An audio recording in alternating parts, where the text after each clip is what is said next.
देश अभी कोरोना के सबसे बड़े संकट के दौर से गुजर रहा है। पूरा का पूरा सिस्टम इस मुसीबत से जूझ रहा है और इसी संकट काल में बेबस हो गए हैं 10वीं 12वीं के करीब 30 लाख छात्र, जिन्होंने अपनी परीक्षाओं के लिए जमकर मेहनत की, दिन रात तैयारियां की, लेकिन कोरोना की वजह से कुछ पेपर्स के एग्जाम नहीं हो पाए। इस पर अभी तक सस्पेंस भी बना हुआ है। अब वो सभी छात्र चिंता में हैं कि क्या होगा, वो क्या करें, क्या नहीं करें। छात्र उलझन में है तो अभिभावक भी यानी कि उनके माता पिता परेशान हैं।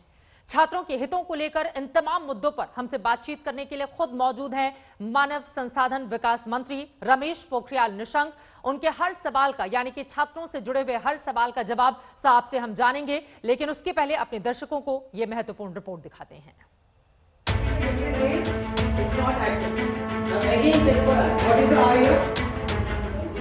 कोरोना का संक्रमण काल नहीं होता तो छात्र अभी रिजल्ट का जश्न मना रहे होते। कोई आगे की पढ़ाई की रणनीति बनाता तो कोई अपने भविष्य को संवारने में शिद्दत से जुट चुका होता।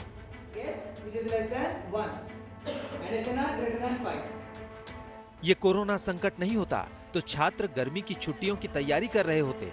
स्कूल और अन्य शिक्षण संस्थान नए सेशन का वेलकम करने में जुटे होते।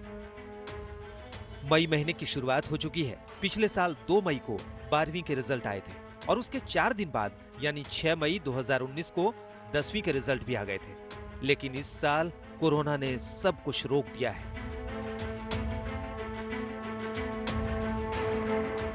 इसका बड़ा असर 10वीं और 12वीं के उन छात्रों पर पड़ा है जो इस साल बोर्ड की परीक्षाएं दे रहे थे। अब सब असमंजस में हैं। कुछ पेपर की परीक्षाएं अभी तक बाकी हैं। देश भर के स्कूल बंद हैं। छात्र परीक्षाओं को लेकर असमंजस में हैं। अभिभावक भी दुविधा में हैं।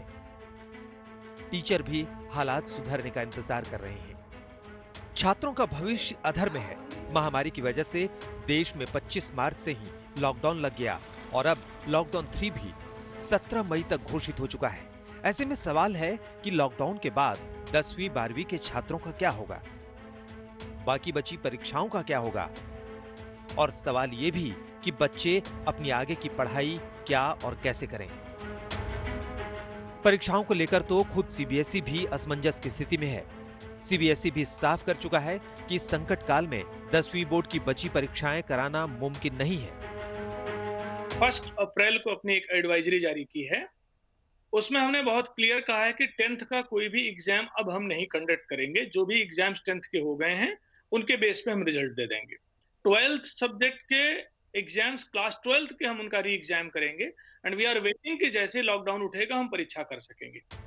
छात्रों के हितों को देखते हुए अभी 28 अप्रैल को ही मानव संसाधन विकास मंत्री रमेश पोखरियाल निशंक ने तमाम राज्यों के शिक्षा मंत्रियों से बात की। इसमें कई अहम सुझाव मिले जिन पर सरकार विचार कर रही है। बहुत अच्छे सुझाव भी आए हैं और विशेष करके ऑनलाइन शिक्षा को कितना सुदृढ़ कर पाएंगे और अंतिम छात्र तक कैसे करके वो ऑनलाइन शिक्षा हमारी जा सकती है, उनकी क्या कठिनाइयां हैं और कितना पाठ्यक्रम उनके पास तैयार है और किस तरीके से वो कर रहे हैं। तो लगातार हर स्टेट ने बोला।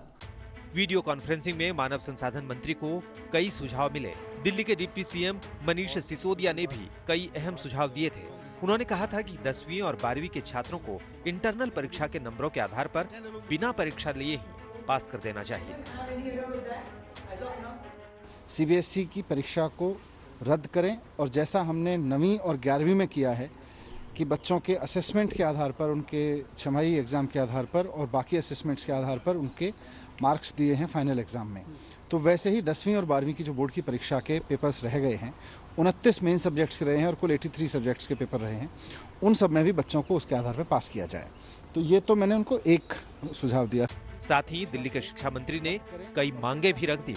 उन्होंने कहा कि इस साल के सीबीएसई और एनसीईआरटी सिलेबस में 30% की कटौती की जाए।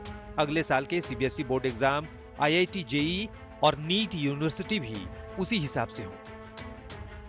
जानकारी के मुताबिक 83 पेपर की परीक्षाएं नहीं हो पाई थी, लेकिन अब तैयारी है कि जो मुख्य रूप से 29 पेपर थे उन्हीं की परीक्षाएं ली जाएं। हालांकि इस पर औपचारिक फैसला अभी बाकी है।